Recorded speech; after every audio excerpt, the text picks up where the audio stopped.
भीमा खोऱ्यात सुरू असलेल्या दमदार पावसाचा परिणाम आता उजनी धरणावर स्पष्टपणे दिसू लागलाय। धरणाकडे सध्या मोठ्या प्रमाणात पाण्याची आवक सुरू झाली असून पाणी साठ्यामध्ये सातत्याने वाढ होतीये।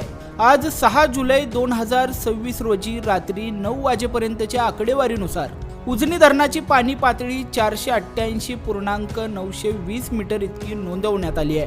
धरणातील पाणी साठा सध्या 162.14 चौरस किलोमीटर पर्यंत पोहोचला असून धरणातील एकूण पाणी साठा 1425 दशलक्ष घनमीटर म्हणजेच 50.32 TMC इतका झालाय।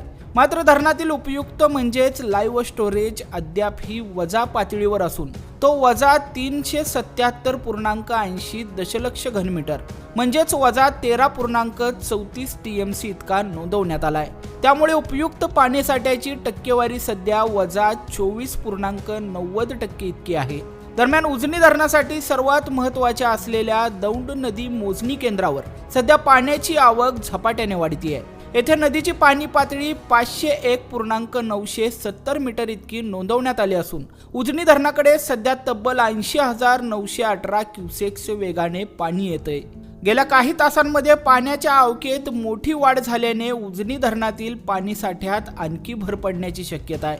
भीमा नदीच्या वरच्या भागात पावसाचा जोर कायम राहिल्यास पुढील काही दिवसात उजनी धरणाची स्थिती अधिक सुधारण्याची अपेक्षा सध्या व्यक्त केली जाते। सध्या सुरू असलेल्या या मोठ्या पाण्याच्या विसर्गामुळे सोलापूर जिल्ह्यासह उजनी धरणावर अवलंबून असलेल्या शेतकरी आणि नागरिकांच्या आशा उंचावलेल्या आहेत। आता सर्वांचं लक्ष उजनी धरणातील वाढत्या पाणीसाठ्याकडे लागलंय।